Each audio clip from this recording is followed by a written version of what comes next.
जय सिया राम।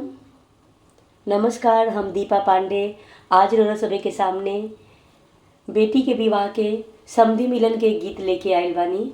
उम्मीद बा रोना सभे के हमारी गीत पसंद आई। अगर पसंद आई तो हमारे गीत के लाइक करी जा, कमेंट करी जा, शेयर करी जा और चैनल पे नया बानी जा तो सब्सक्राइब करी जा, ताकि आगे जो भी वीडियो और गीत अपलोड करी ओकर नोटिफिकेशन और अबरी सबसे पहले मिलो। जय सिया राम। लेहु ना जनक बाबा धोतिया, हाथे पान के बीड़ा। लेहु ना जनक बाबा धोतिया, हाथे पान के बीड़ा। करुणा समधिया से बीनती सिरया जुनिवाई। करुणा समधिया से मिलनी सिरया जुनिवाई। लेहु ना जनक बाबा धोतिया, हाथे पान के बीड़ा। करुणा समधिया से बीनती सिरया जुनिवाई। करुणा समधिया से मिलनी सिरया जुनिवाई।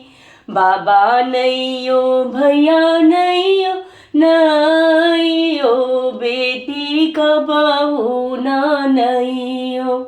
बेटी हो सिया बेटी कारणे सिरया जुनिवाई।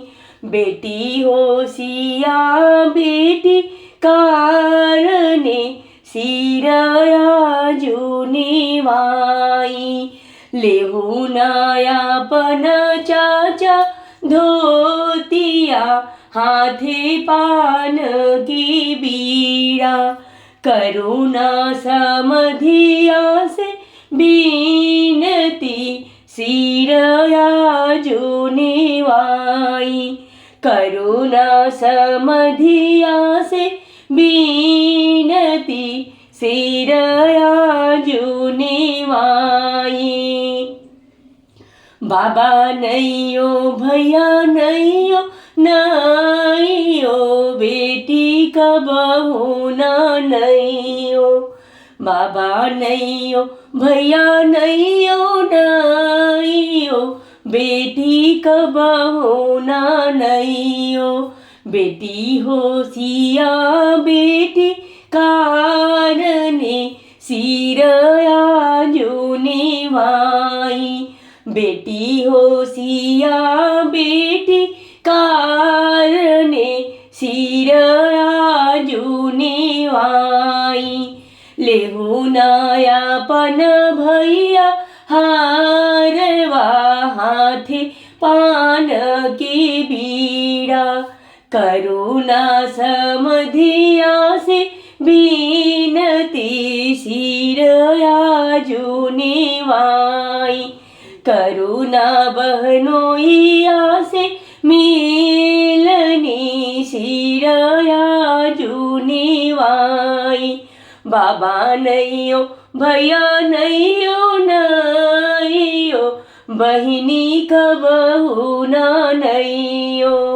बहिनी हो दुलारी बहिन कारणे सिरया जुनिवाई। बहिनी हो दुलारी बहिनी कारणे सिरया जुनिवाई।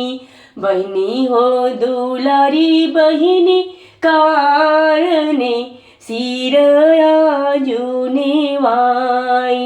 सिरया जुनिवाई, सिरया जुनिवाई।